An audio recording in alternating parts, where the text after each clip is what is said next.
no. So I envy them from the beginning, but then when we were kids like that, we knew each other at Kingsway, and also out at Vernon University. George also gets into my story, and he can elaborate on this, but I don't know if some of you may know, but I'm writing my story. It's published online, so that's who I am. And I do write about Jordan because I was still not out to myself, but I write about remembering and Jordan. We were working on some Adventist act. I can't remember what it was. We were trying to sell literature, Jordan. Drug abuse, all that kind of stuff. I lasted about 3 weeks. Yeah. But what we remember is Jordan was in the parking lot, and we had to, because it was in Canada, this team who were wearing red shirts and white pants, or Canadian flag colors. It's hideous. But if you were a girl, if you were a girl, yes, you wore a skirt, white skirt. So that's, at that time, Jordan was wearing skirts. What we remember is Jordan bent over the trunk to get something out, and a wind blew, and the skirt went up over her head. So, he was embarrassed, and I was shocked. Also, not because I was in some sexual excitement, it's kind of like I don't know what to do here. That's we have a long history. Still miss your parents. So.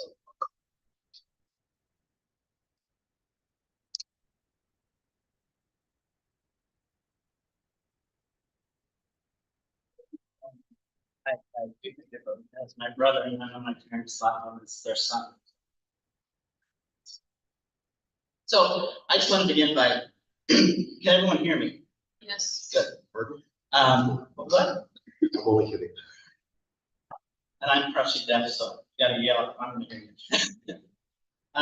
So I want to thank Jerry and the Kinship Board for inviting me to share this morning. It's been a long time since I've been in a Kinship camp meeting. The last one was 1996. Well, yeah, the one outside Toronto. Yeah. So it is. What? Oh, oh dear, not Jordan. This is my hometown, and so when Jerry told me that Kinship camping was going to be held there, I was really excited. So I want to start out by sharing some thoughts from a trans woman writer by the name of Joy Ladin, in her book, The Soul of the Stranger, Reading God and Torah from a Transgender Perspective. And she reminds us of the time after the Israelites first left Egypt and began their long journey to the desert. As people just freed from slavery, they were given commandments and laws which over and over again included how they would treat those among them who were alien or straight. One law that does it for all is found in do not shut strangers. No, hard. Strangers in the land. In saying this, God was offering his model how communities should relate to them. Then another law, first of the 10 Commandments, they were told not to make any idols in any form. And what did they do almost immediately? They created an idol to worship the golden calf because they were scared and they wanted something familiar that they could identify with. They were more comfortable with the idols that they had seen in Egypt than with a God they could not see or understand. In that first commandment, which prohibited them from making or worshiping images of divinity, God was trying to teach them how utterly strange God is, different from anything that they had ever known. So if we treat God as a deity that we understand, a being who fulfills the roles that we assign and appears in forms or pronouns, we recognize we are repeating our own version of the good God.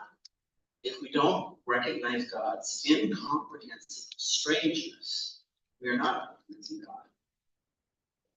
Affirming who we are as two LGBTQI plus people and creating welcoming and safer spaces and places in kinship with God means making a space for something, and some call it God, that cannot ever be fully understood by making a place for strangers.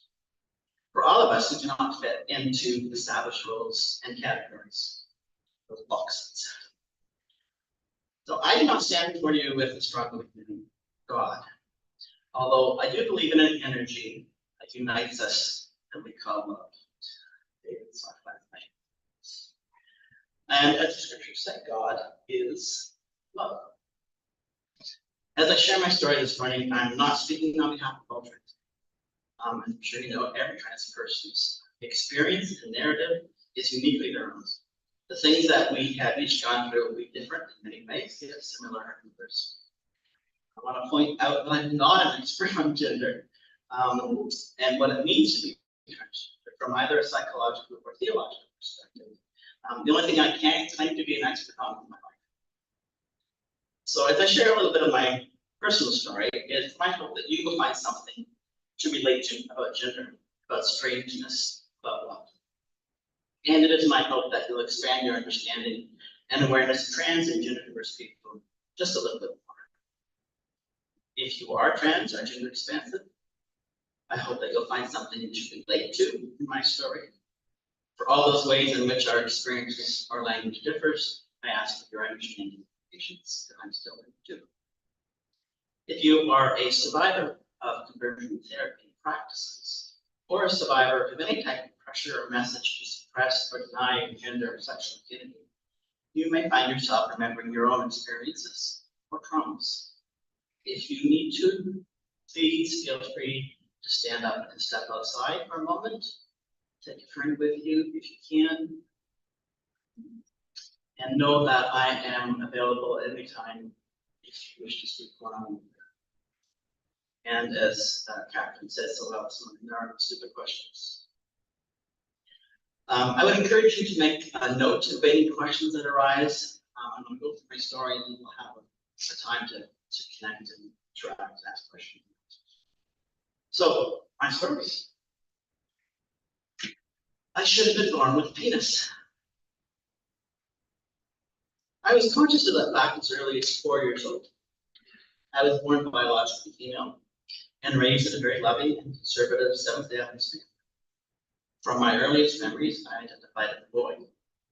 However, I was taught through scripture and the writings of Ellen White that there was to be a distinct difference between men and women. Consider for a moment the beliefs and teachings that you absorbed about gender as a child and adolescence. What pressure did you experience from family, peers, church, or society in general? So I want to ask you a question, and I'm going to ask you to respond by raising your hands. How many of you in your personal life have struggled in one way or another how to be the gender you identify as? Close to half. I hope by the end of this, we'll say we all are. Because really, all of us have experienced these pressures. We've all experienced society's stereotypical gender roles and expectations. Everyone has struggled in one way or another with how to be the gender you identify as, how to be a real man or a real woman, how to dress like one or not dress like one. We've all faced those pressures and messages. For those of us who were raised Adventist and deeply influenced by Ellen White, society's gender expectations were reinforced by fundamentalism. As I neared puberty, the pressure to be a good Christian girl became much more intense. As my body began to change, I grew increasingly uncomfortable in my own skin and began to pray for God to turn me into a boy. That magical little penis. After all, with God, all things are possible. If I just had enough faith, it would happen. Every morning, I would lift my bed covers, hoping my prayers had been answered. And every morning I would cry, believing I didn't have enough faith. By age 10 to 11, I'd become deeply ashamed of my masculinity and my romantic sexual attraction to girls. And I saw my body, its energy, and its attractions as simple sick monsters that needed to be locked away. One morning, overcome with guilt for masquerading fantasies about girls, I crept downstairs before my mother was up, found a sharp, cutting knife, and placed my right hand on the counter. I lifted the knife with my left hand, holding it over my right finger, the offending finger. I prayed for the courage to cut off the part of my body that had caused me to offend, but I couldn't do it. And then I was overcome with guilt for not having the courage to do what I perceived as God's command. If your right hand causes you to sin, cut it off and throw it away. A few months later, shortly after my 11th birthday, my faith and my sexuality were about to collide. On a Sabbath morning in 1971, I was slowly rose from sleep, disturbed to recall the dream out of which I had awoken. In it, I had been a man making love to a woman. I was overcome with guilt, and then realized that I was wet down there. It was the day of my baptism. To awaken with such sinful thoughts and desires on the morning of such a special day horrified me and reminded me just how unclean and sick I was. How could I take part in such a holy act while being so completely unclean? Overwhelmed with guilt and shame, I attended church, baptized first time, did it 3 times in years, and gave my heart and soul to the God I loved. I walked into the change room immediately afterwards where I could dried off and dressed. My mother had placed a pair of clean underwear in a bag, and as I pulled them on, my eyes welled up with tears. I closed my eyes, bowed my head in shame, when the clean white material touched the unclean, shameful part of my body. The fear and guilt about my sexuality and its conflict with all I held to be true and pure were intensified. As a young child, I read the Bible and memorized scripture, and at age 9, I began reading books by Ellen White. I absorbed the belief that I was an abomination in the sight of God, sexually perverted, that masturbation would lead to insanity or an early death, and that I was in danger of being lost opportunity. My prayer life increased, and I constantly memorized scripture to keep demonic harassment at bay.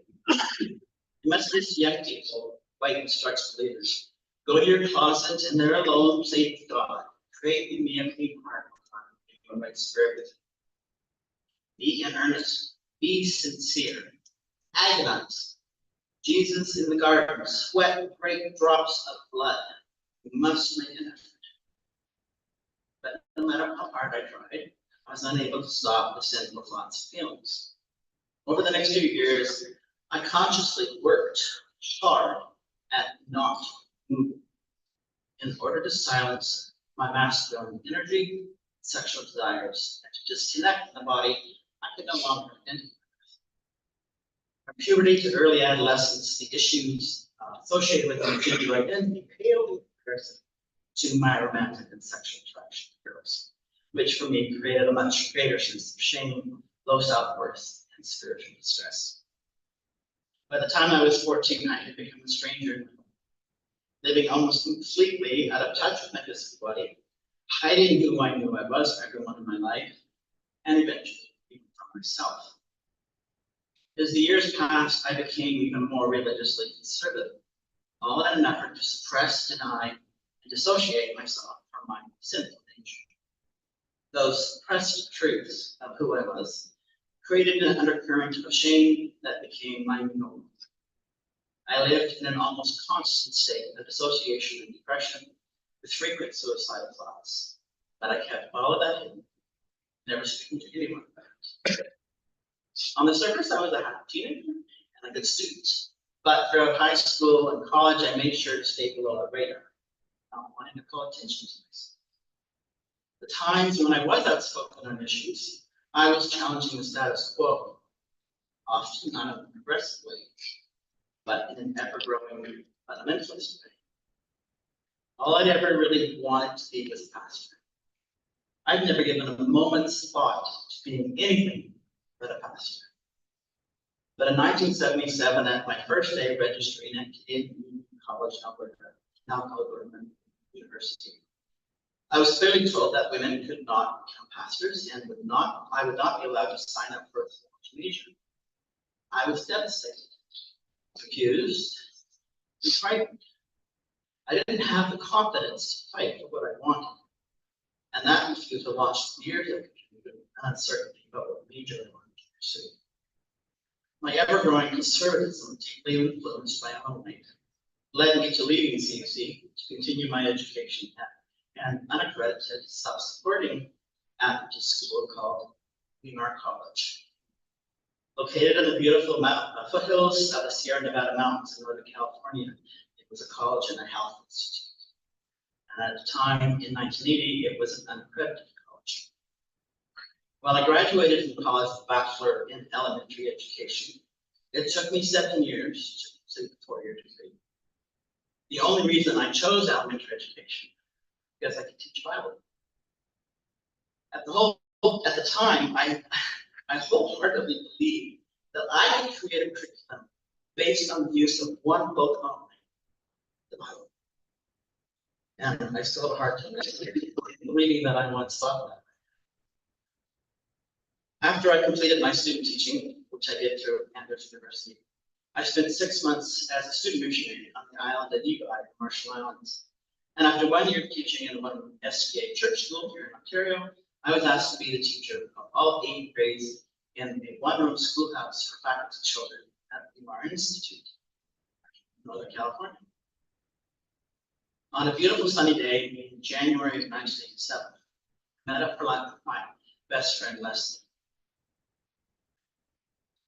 Afterwards, she passed me a booklet. "I'd like you to read this," she said.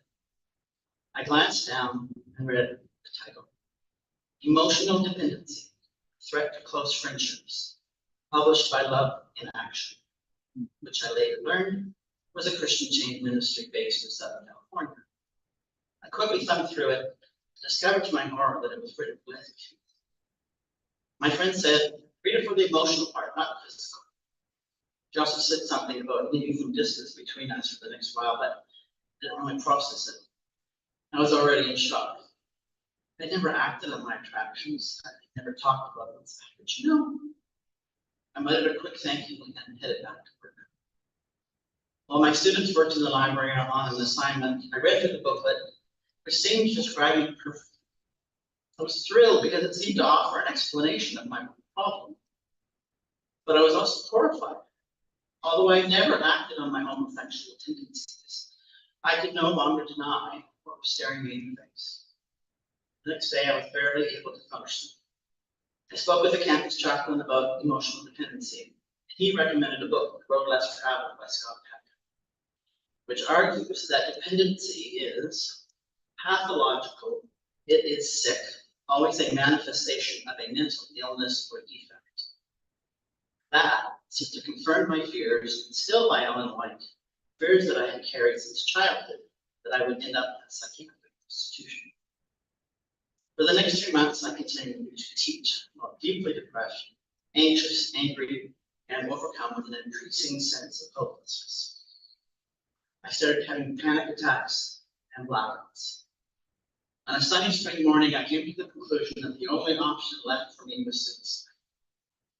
I had spent my life holding things together. For God, for church, for parents, friends, and my career. But they all seemed to have failed. None of them provided sufficient reason to live.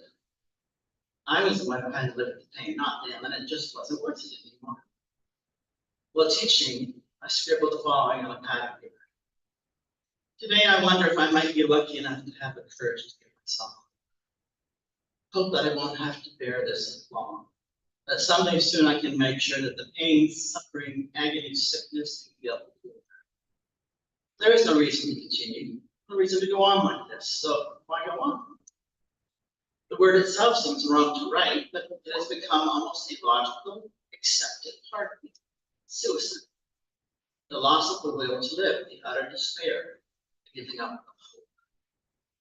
My prayer became, and again, this is from my journal, I am incapable of comprehending, blind to the truth, scarred by sin.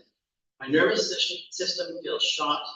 I can't hear you anymore. I can't see you anymore. I've caved in from within, and there's no one or nothing to reach inside and put the shattered pieces back together. Your avenues to my soul are shattered. I'm a shell with nothing. I'll never forget the quiet, detached way I made the decision to end my life.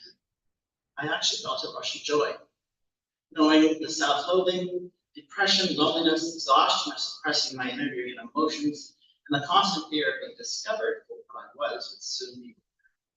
The next day I went into town and unexpectedly bumped into Leslie. The shock of seeing her while planning my own suicide shook me up enough to realize that I needed help, but I couldn't talk to her. There's only one person I could think that I might dare to speak the truth to, Bev, a faculty member at the college, and also the mother of a college friend. The next morning, I knocked on her door, and for the very first time in my life, I spoke the words lesbian and homosexual out loud, expressing my fear that I wasn't. At the same time, I shared my plan to commit suicide. There was no surprise from Bev, no rejection, no horror in reaction to my announcement, just a calm, loving, concerned friend. Her immediate response was to say, "Feel like a strawberry smoothie." She provided a safe space to talk while making us both a delicious smoothie that we took on a walk outside. Her ability to listen without judgment and her acts of kindness provided me with the courage needed to start a long uphill climb of facing and dealing with my homosexual tendencies. However, the last 3 months have taken a great toll on my health, despite my being young and physically fit. One afternoon in early May, I decided to go for a hike among the rolling hills. As I ascended one particularly steep hill, I was stopped by a sharp pain in my chest. Gasping and clutching my chest, unable to breathe, I sat down on the hillside, expecting to die right then and there. But the pain and breathlessness slowly subsided. Once I was able to stand, I made my way to Beth's home. I opened the door and collapsed on the floor.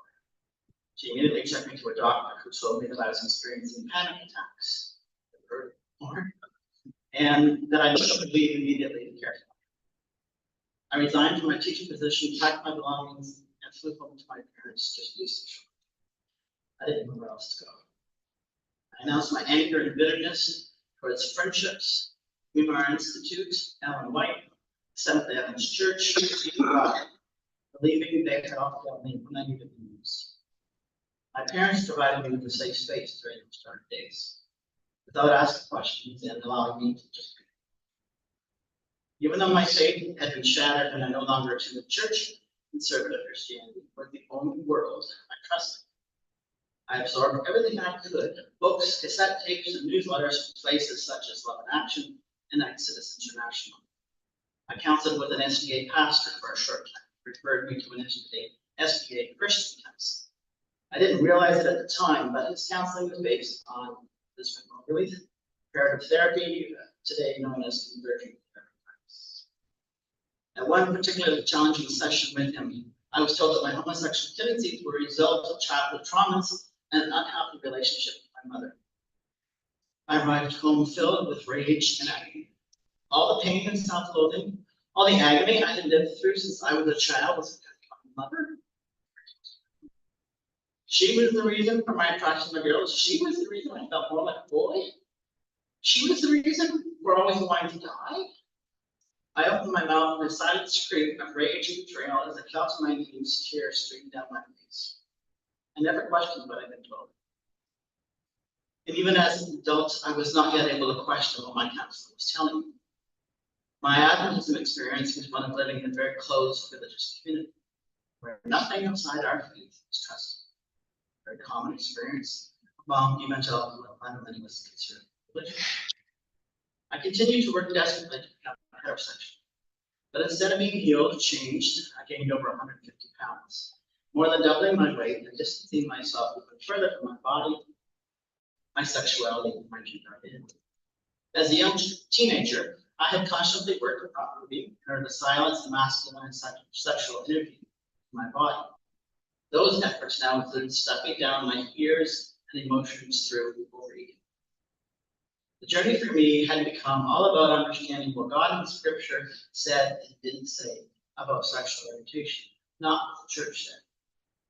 By the end of my first 3 months in counseling, I was physically and emotionally drained. Fortunately, my vacation plans had been timed perfectly, and I flew out to San Francisco to visit friends and be a bridesmaid in my friend Tanya's wedding. I was determined to play the part, even if it included putting on a costume, makeup, and pretending to be someone I wasn't. After the reception had started, I retreated to the bathroom to break with stress and pretending. And when I returned to the reception room, I saw my best friend Leslie dancing with one of the groomsmen.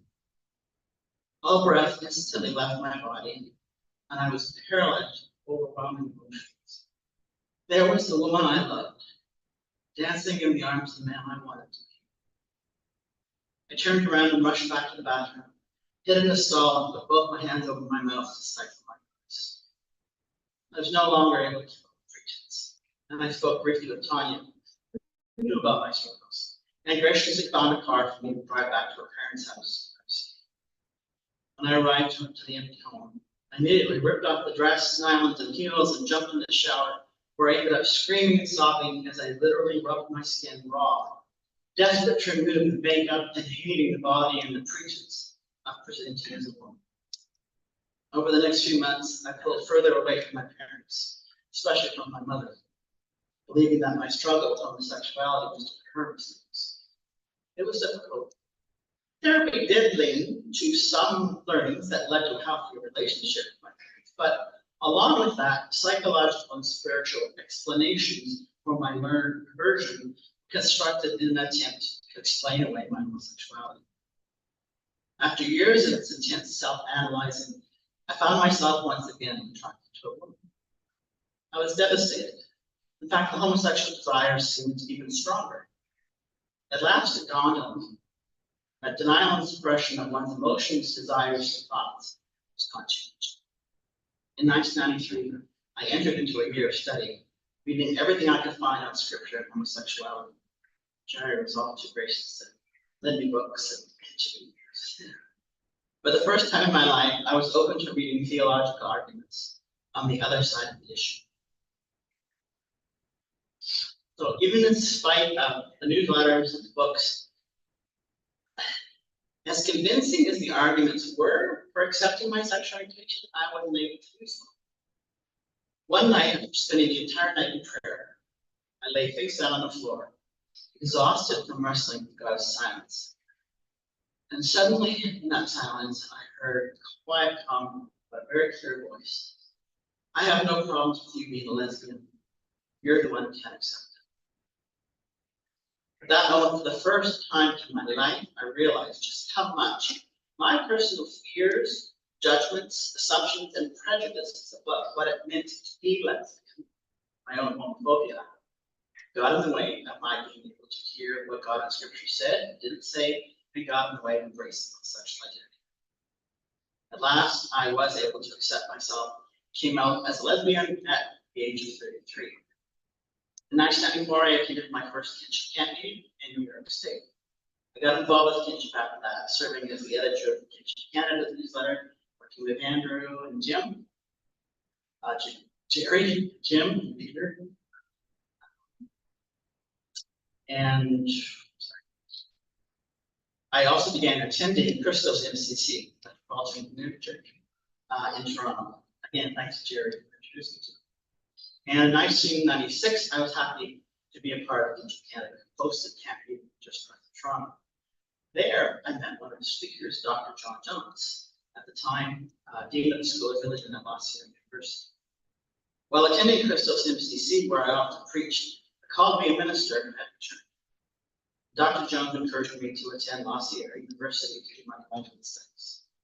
After a lot of thought, and submitting an admission form where I was openly out as an activist lesbian member of MCC, I received a phone call from Dr. Jones. He called to tell me that the faculty of the School of Religion had unanimously accepted my application, and that wanted to apologize to me for the harm that the church caused. In 1997, I left my employment at the Canadian Mental Health Association, where I'd been with for almost 10 years, to attend graduate school that last year, where I completed a master's degree in religious studies. I had intended to go into ministry in MCC, but my studies left me uncertain about my faith and belief in God, and I felt that MCC just didn't have the room to expand further theologically, and I was still very dissociated from myself. So in 2000, I got a job at the national office of the Adventist Church in Canada, where I discovered a uniquely united and divided community. People on a vast continuum of faith and belief who were open to having conversations about many difficult issues. This was the church that had affirmed LGBTIQ people as full members and ministers in 1988. What a breath of fresh air that church and my colleagues were for me. And they created a wonderfully safe space for me to do my deconstructing and figuring out who I was. In my early 40s, shortly after beginning my work within the church, I started to address the issue of why I couldn't seem to connect with or care about my own physical body or my health. I thought accepting my sexual orientation would change all that, but it didn't. It took 7 years of therapy, much of it energy and body-based work, with an LGBTQ affirming therapist, before I realized that my mental and physical energy was much more masculine than feminine. When my therapist asked, I thought I might be transgender. I blurted out, no! Disgust. That night I wrote in my journal, no, I do not want to transition to be a man. Oh, how I'd love to have a strong, bare chest, muscles, and no female breasts. Oh, I would still love to have a penis. No contradiction there. You see, I didn't want to be transgender. And now I found myself battling with my own transphobia, my fear of the stranger. My struggle with transphobia was very similar to my struggle with homophobia. I had to learn how my personal fears, judgments, assumptions, and prejudices about what it meant to be transgender got in the way of my being able to hear what God and Scripture said that didn't say, and got in the way of embracing my own gender identity. One day in 2007, my parents called to tell me that they had just watched an Oprah Winfrey episode called Born in the Wrong Body. My father excitedly said, I think I finally understand you. I remember being disgusted and shutting him down politely. When I worked up the courage to watch the show, which I had, it was eye-opening. For the first time, I heard a female to male trans person tell their story, and it was my story. That night I wrote in my journal, I feel like I've just been handed back a missing piece. Once I was able to get through my fear, I was able to slowly begin the work of bringing my gender identity into alignment with how I lived in my body and how I expressed myself. I learned to welcome the stranger within, only to find it was an integral part of me. When I was 51 years old, I announced to family, friends, and coworkers that I was going to fully transition. Every step of transitioning has been and continues to be deeply emotional and deeply healing. Deciding whether or not to transition is a spiritual question that goes right to the fundamental nature of who I am as a human. Transitioning is not about correcting gender, nor correcting sexuality. It's about unifying body and soul. It's not about becoming someone else, but becoming who you really are. While I have lived as Jordan for 14 years now, I am still learning in a very personal way that the results of denying and suppressing who you are have serious consequences. When you suppress a part of your core identity, part of who you are, you can dissociate from yourself and create a psychological split. And it can take many years and a lot of hard work to reintegrate yourself and become whole again. Today, I continue to struggle to live authentically and healthfully. I also work to end the practices such as conversion therapy that harm and traumatize people's core identities, and to support survivors like myself. So I want to share with you now some of the things that I've learned Religion and society taught me that goodness was being like everyone else around me. But I've learned that evil results from disconnection with core parts of my identity. The work of finding myself and embracing my identity as an embodied person led me away from the kind of community that insisted on uniformity. In the process, I discovered that uniformity creates disease and diversity creates life. Like many of you, I enjoy growing up in the warmth and safety of the faith community. But I discovered that I belonged only if I rejected the suppressed core parts of my identity. Once I began to speak my truth about my identity, I experienced harsh judgment, rejection, and marginalization. Being pushed to the margins taught me a little bit, just a little bit, about oppression. Shortly after returning home from my first Kinship camp meeting, I was trying to decide if I felt safe enough, comfortable enough to wear the Kinship t-shirt that's wearing a very large pink triangle.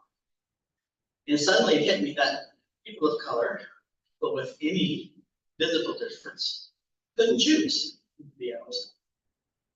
They had no choice but to move in the world facing judgment and hatred, just being who they are. Lesbian, I could choose when, where, and how I wanted to be out.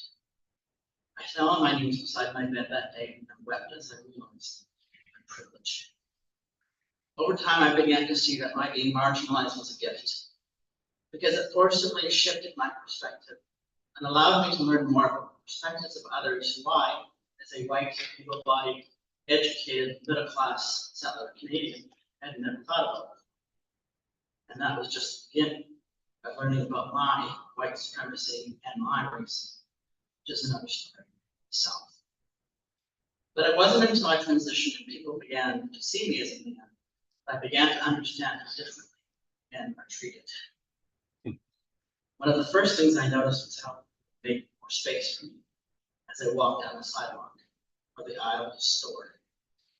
People saw and heard me. That direct eye contact, the way they made space for me, was shocking. I knew men were taken more seriously in our society, but to experience that shift was quite another thing. I read a study on the impact of transitioning in the workplace, and it tells the story of a professor at Harvard University who transitioned female to male. She had been a frequent lecturer on campus, but took a year off to transition. When he returned, he gave his first lecture. Afterwards, another professor was heard remarking, "Wow, he's a much better speaker than his sister." One more thing I learned. Living as a trans man who is romantically and sexually attracted to women makes me heterosexual. Boxes. I can walk in public holding the hand of a woman and be seen and treated as a straight couple. I dated a woman when I was lesbian. We split up. And when I transitioned, dated again. Walking in a park, holding hands, people are greeting and saying hi, heterosexual couples. And suddenly it hit us. Everyone thinks we're straight. She's bisexual. I had to sit down in the park and go, "Oh my God, that's disgusting." I didn't remember this. When I transitioned to male, I gained power and privilege. I've gone up the ladder of privilege and I'm taken more seriously now than I ever was as a woman. In the same way that I gained privilege in coming out as male, trans women lose the privilege that they may or may not have been aware of as a man when they come out as female. Black trans men move from a place of invisibility as a Black woman to suddenly being perceived as a threat, under suspicion, and seen as dangerous by police and white society. Every year, hundreds of trans people are reported murdered. I'm sure hundreds more are not. The majority of them are trans women and well-believed trans women. Trans and non-binary people struggle to find a place in the world. Some of us are able to comfortably live female, others face constant harassment and judgment. Some of us refuse to allow the gender binary, male and female only, to dictate who they are and how they express themselves. but all too many face daily verbal and physical assaults. I will never know what it is to live as a Black trans man, or as a non-binary person or two-spirit person. But I do know that I face more discrimination, oppression, and live with the fear of physical violence in ways I will never have to face. Privilege is not something we choose. It's something we're given, usually unconsciously. Many of us are born into it. We're given it because of the color of our skin, our socioeconomic status, our biological sex and gender identity, our education, our sexual orientation, and more. The question we have to ask ourselves is, what are we personally going to do with our privilege? What are we willing to give up in order to provide this circle for all? I started by recognizing the privilege and the power that comes with that privilege. And I am ready to listen. I particularly need to listen to the stories of people who face multiple layers of oppression. The Black Lives Matter movement is a fight for equal rights, safety, and protection of all Black people, including those who are trans, gay, lesbian, and gender non-binary. Together, those of us with privilege need to lift up the stories of people with us. Step back, be silent, so their voices can be heard. And we need to take action to dismantle the colonialism and racism that Western society, institutions, governments, including the police and the church, built. We need to use whatever privilege we may have to ally with those who are oppressed. In 2020, when my job at the National Office of the United Church of Canada came to an end after 20 years, I wasn't sure what I was going to do. I could never have imagined where I would be led to just a few months later. For over 3 years now, I've been working with and for survivors of conversion therapy practices in my role as project coordinator at the Community-Based Research Center. I look forward to sharing with you this afternoon more about that work that I've been engaging in. And I want to thank Kinship for its existence. Thank you for your never-failing advocacy on behalf of us LGBTIQ people who are former or current SDAs, including those of us who don't believe in God or who no longer have faith in religion. Thank you for continuing the fight against conversion therapy practices and for speaking out for each one of us. As we all know, the need for advocates and activists has not gone away. In fact, the need has never been greater. It is on the rise. Social media and the rise of anti-choice LGBTQ+ related harassment and protests, especially targeting trans and gender non-conforming folks and drag queens. Everywhere we look, we're faced with the challenge and the gift of living our affirmation and welcome on the stranger among us. Those who have been ignored, excluded, condemned, silenced, or erased. This is the journey we are on. I'd like to close by sharing a quote, again from the book by Joy Ladin, titled The Soul of the Stranger. Feel free to replace the word God with love, or whatever word you use to describe it. Yeah. God is the ultimate stranger. God is not human. God has no face, no form, no beginning or end, and can't be fully understood in any of the terms that we use to understand ourselves in the world. The commandment to know the soul of the stranger is more than a summons to social justice. Knowing the soul of the stranger is part of the spiritual discipline required for a community to make a place for God who means love, a place for love. And that is what kinship is all about. Making safer spaces and places for the stranger to love.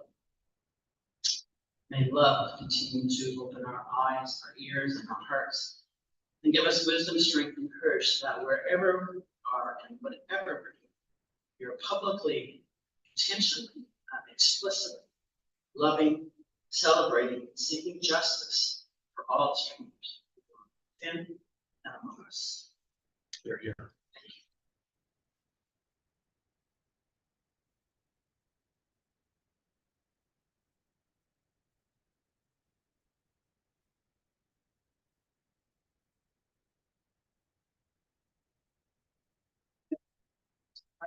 Is that right?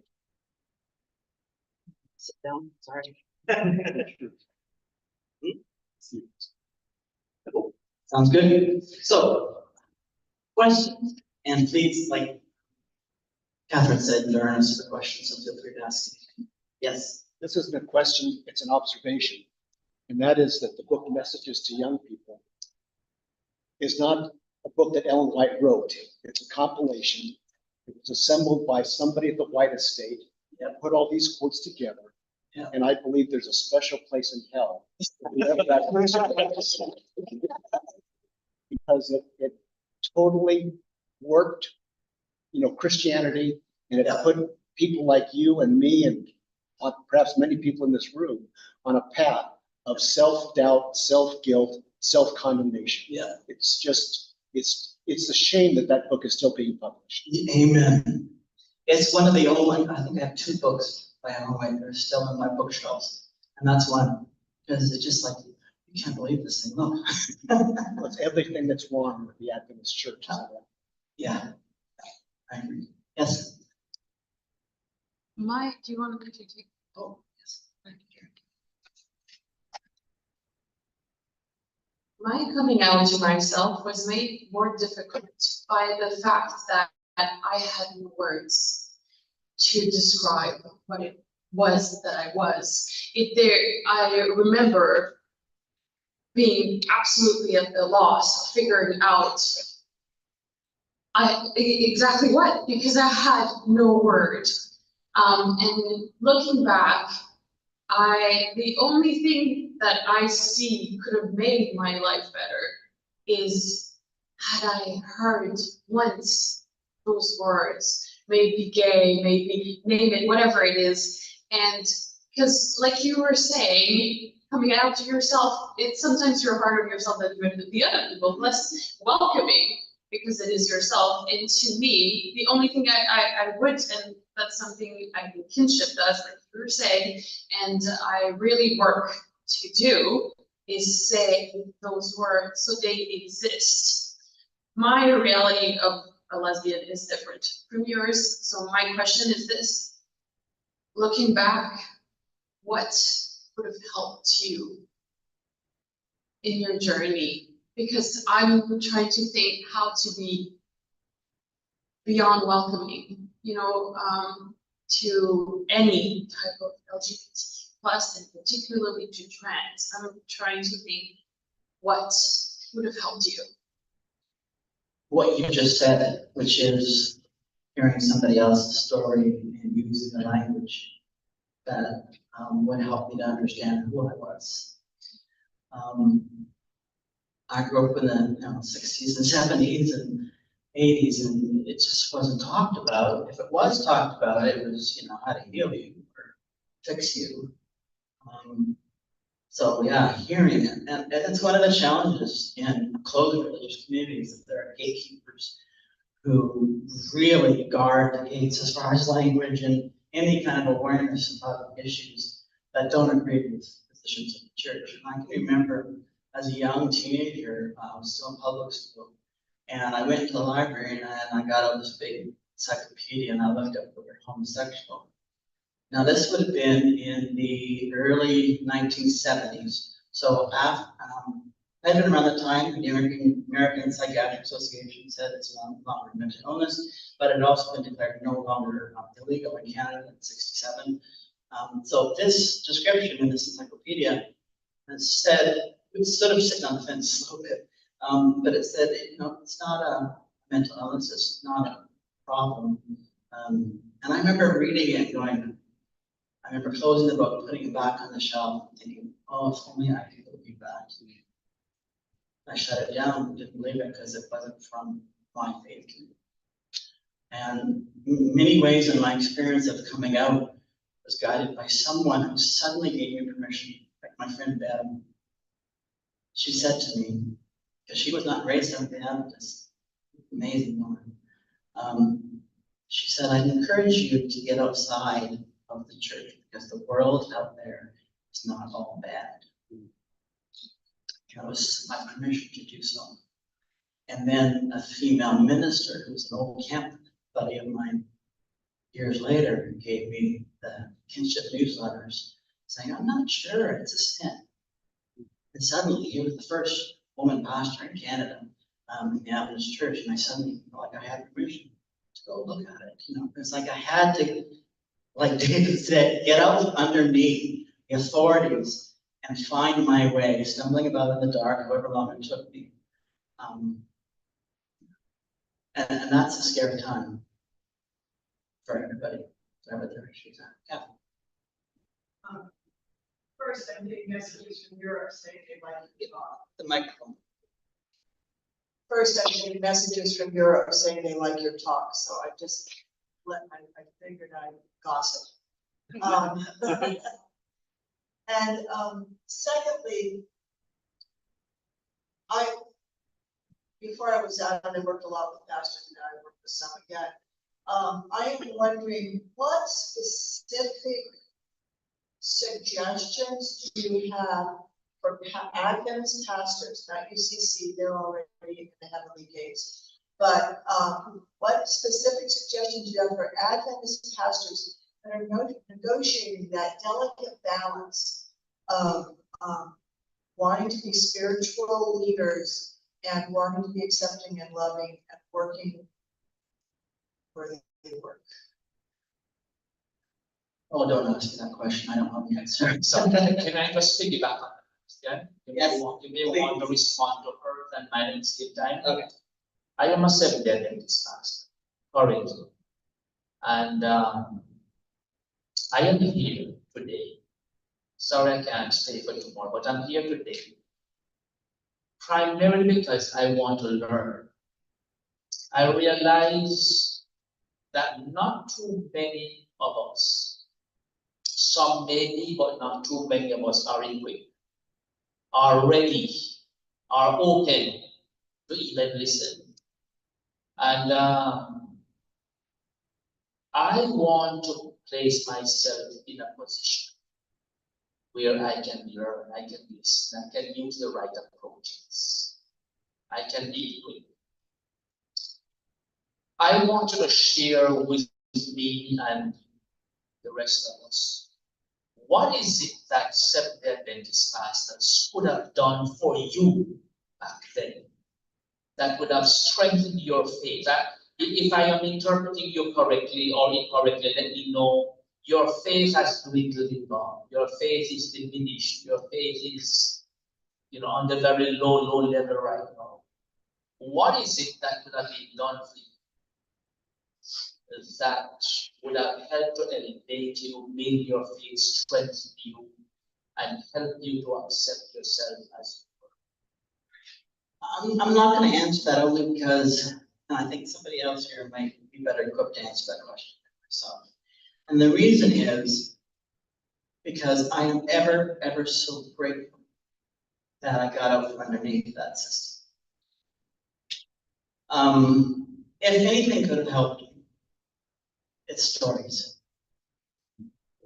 There is nothing more powerful than stories. Nothing.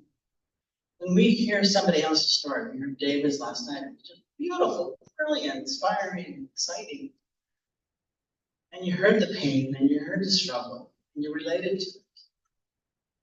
I'm hoping some of you today related to my story. So yeah, is there someone here who maybe could answer that question better than I could? And I do say, my faith has dwindled in religion, in God, but spiritually, I'm very healthy. Yeah. Yes. You kept your secret to yourself. You didn't tell anybody. How would people have helped you if they didn't know what was going on?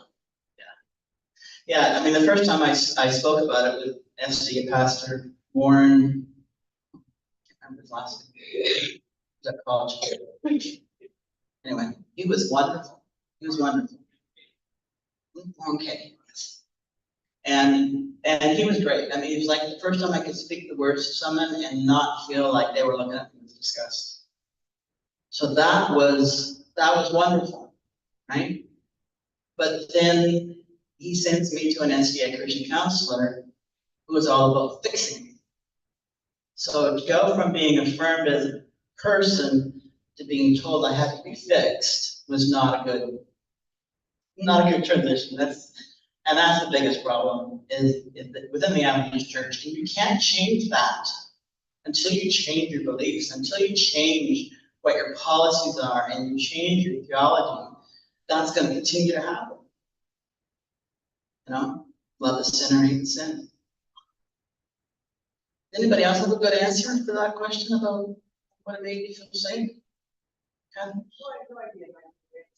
But one of the things that I think is really important. Could you hold it closer because I'm afraid that It's like, oh man, she's supporting me in my aversion to microphones. I think it is important to realize the church is not Ted Wilson. The church is not the 20-something fundamental beliefs. The church is the people. And, you know, I really love the German word Gemeinde because it means the people. When you see that's their word for church, and it is the people. So I think it's important to realize you are the church. Portia is the church. Jordan, you're the church. I won't confuse Floyd because it isn't a dungeon, but I think that's one of the things that's really important is the power of one to be that. And just like I talked about earlier, I think we cannot underestimate the power of one. If there's one person there, if there's one person who will listen, if there's one person that's not just being tolerant or accepting, but is being embracing, you know, you're not excited, you know, I think we have to remember that. I'll ask my question. We engaged in a little conversation earlier. It's not off topic, but I struggle because I know you all your life. And when I talk to other people about you, there's a part of you in me that is Jude. How am I to refer and talk about our history? Because I want to know how you would like me to do it when I talk to others. Thanks for that question. The very first thing, one thing that trans people use is the term dead name to refer to the name that previously were known as. And when Jerry even said it, I just cringed. Never use a person's dead name. Because it takes us back to when we were pretending to be somebody we weren't. We were in hiding and we were in shame.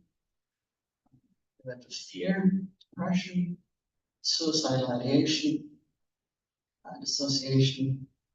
So referring to that name is not a good thing to do. It's a challenge because when I first transitioned, I was trying to figure out how do I write about who I was before. So I've decided that, and I've heard other trans people say something very similar that probably all don't agree. When I tell my story, when I was 11 years old, I used the word Jordan.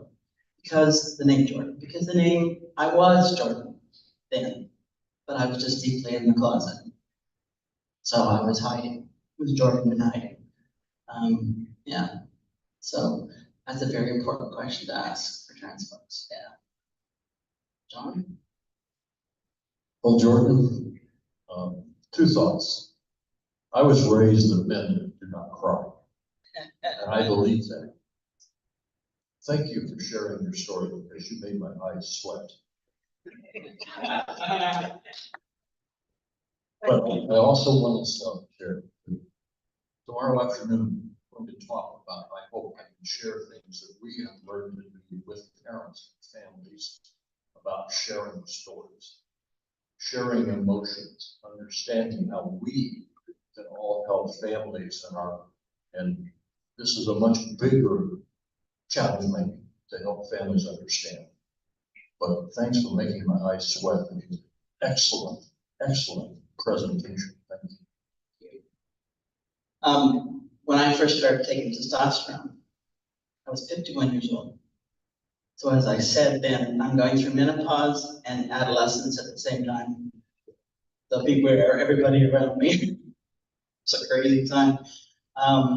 But I learned about testosterone. I was like, holy shit.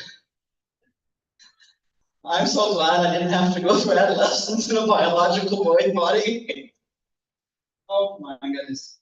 But the crying thing, they say that 99% of female to trans, that's once they start taking testosterone, they'll cry less.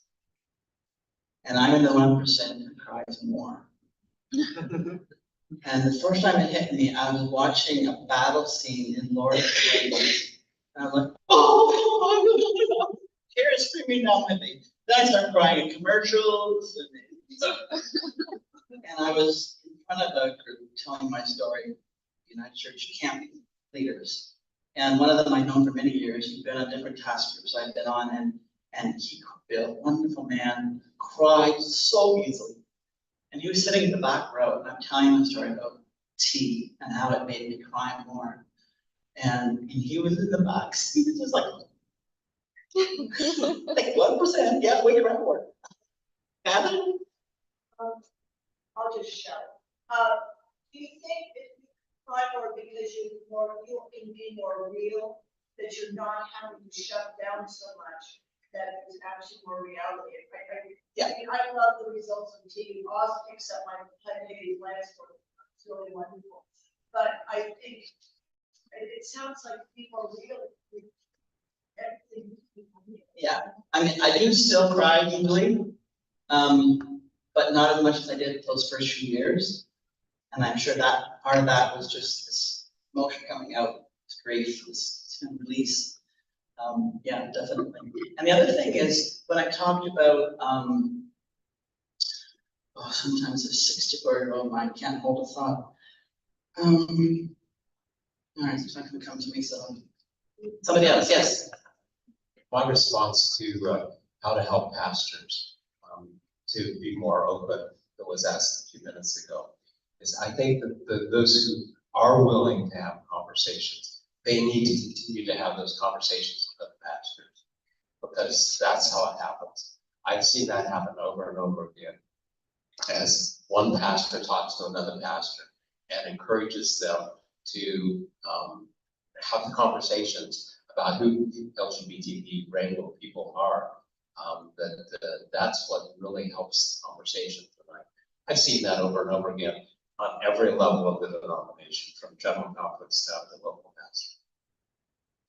One of my favorite stories of the year 1988 with the United Church of Canada was struggling at the General Council to come to a decision of whether or not to accept LGBTQ as fully affirmed members and ministers. They had commissions that were discussing it. And my favorite story is there was a lesbian and gay person on all of the different commission tables. And it's one particular one, the woman Allison, who's a lesbian, and a man, I don't know who he was, met one-on-one to have a conversation about it, because they were split. There was this huge, like, no and yes, just right down the middle almost. And they had a conversation, and they found out that they both believed in the same God of love, and they found out where their common ground was. And once they found that common ground, they were able to start having a conversation. And Allison's eyes were open to the fact this person was not all bad. He was well-intentioned but misguided.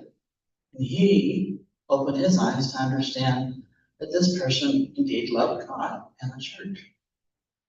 And that was huge. And that's how the shift happened in 1988. Which is, if you ever get a chance to read anything about that history at United Church,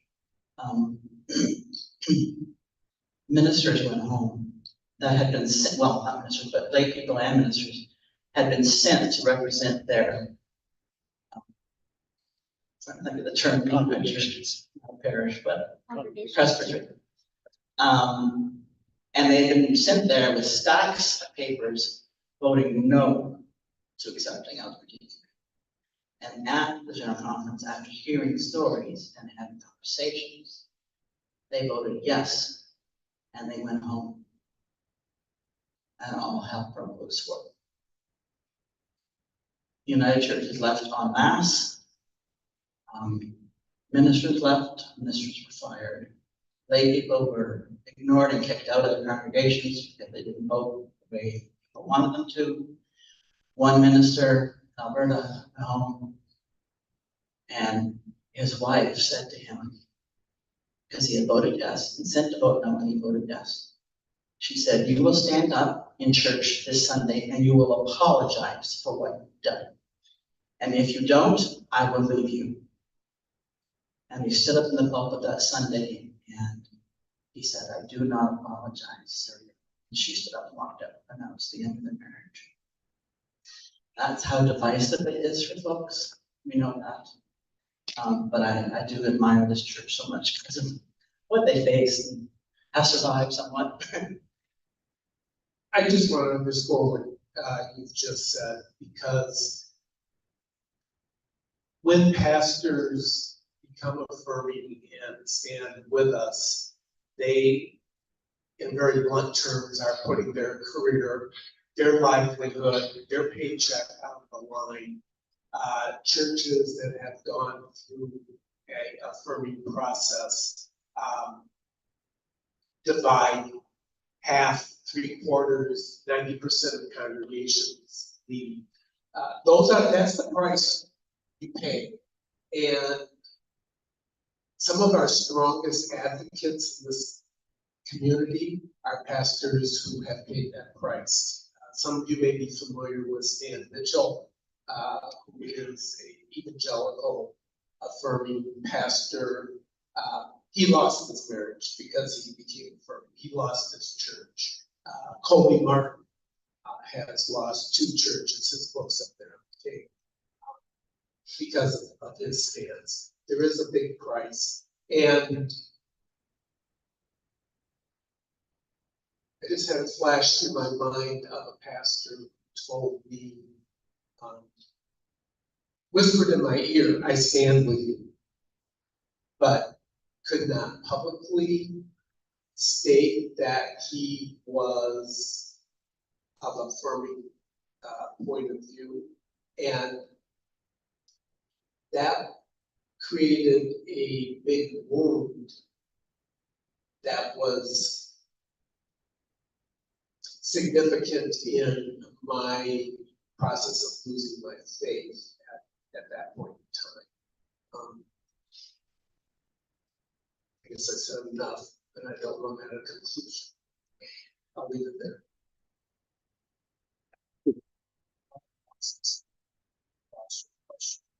I know that a pastor's heart is all about Very close, yeah. I know that a pastor's heart is all about maintaining our faith and relationship with God and Jesus. Don't hold that against you. But, Amen. yes, but if you walk with us, there are many times when the journey that you will have to go with us is outside the church and outside our faith. But if you can travel on that journey with us, those who need to go there to get out of authority, then I believe you're doing everything that your Lord and Savior would ask you to do. Because sometimes the only thing that will save us, even as save our lives, is for us to keep it all in mind. And if you can travel with us, you are doing more for us than we could imagine or ask for. Thank you, Jerry. That's what I wish I said.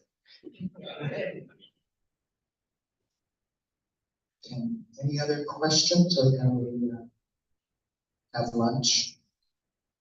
You'll get more questions this afternoon. I'll just say one thing, is like Catherine was talking about binders. Because again, my first surgery was top surgery. Binders are absolutely horrendous to wear, especially in the summer in Ontario community.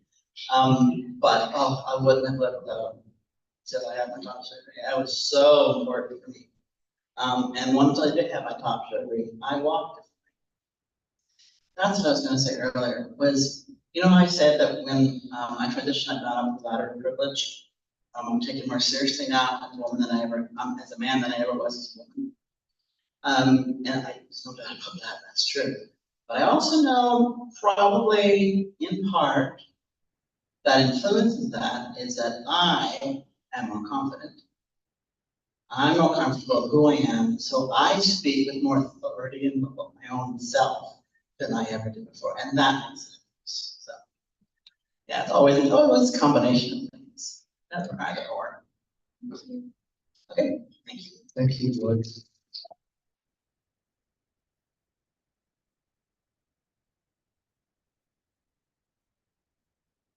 Before we go for lunch,